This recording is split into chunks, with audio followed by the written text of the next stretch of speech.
Ito pa lang pala.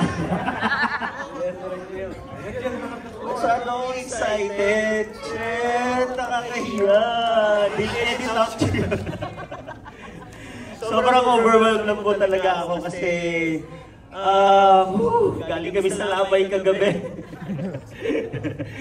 Brilliant marketing by the way, last white ultima. Sobrang salamat. Salamat sa suporta!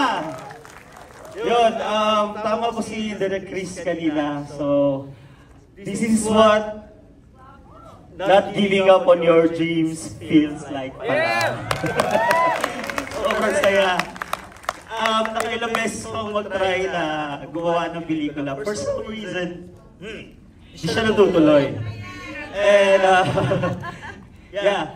Nung hindi siya makapaniwala na si Kadilex, Jameson, and Kira yung magiging artista namin, hindi din po ako makapaniwala na tinanggap nila do. So, sobrang salamat sa inyo. And congratulations, by the way, sa Best Actor nomination.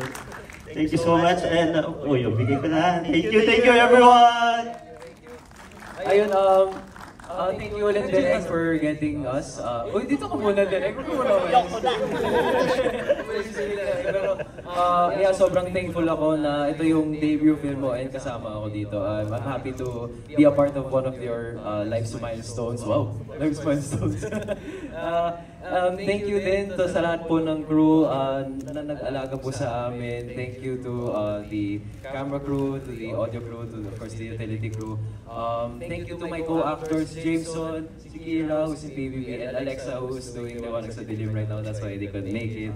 Thank you so much din sa mga fans namin, ni Alexa, Sweetheart. And of course, my haters, yung solids ko po. Thank you so much po. And solids din ni Alexa. Thank you. Ayun. Thank you guys. Hope you guys enjoyed the film. Thank you din Pure Gold Cine Panalo Film Festival 2025 for thank you because I'm very grateful to be a part of this. This is my first time being a part of a film festival and yes, more power to everybody. Hello everyone. Good evening sa inyong lahat. Thank you so much for making the time and being here to support Co-Love. I just want to say thank you to Pure Gold Cine Panalo for giving this opportunity to us to make this film, do this film. And sayang wala si Kira and Alexa. Pero I'm sure they'll be happy to see you all here. So again, thanks for being here. Hope you all enjoy Co-Love. Please introduce your crew as well. Because we have them come down here and join them on the floor so we can... Alright, sige, tawagin ko muna mga Yummy Boys. Si Jason,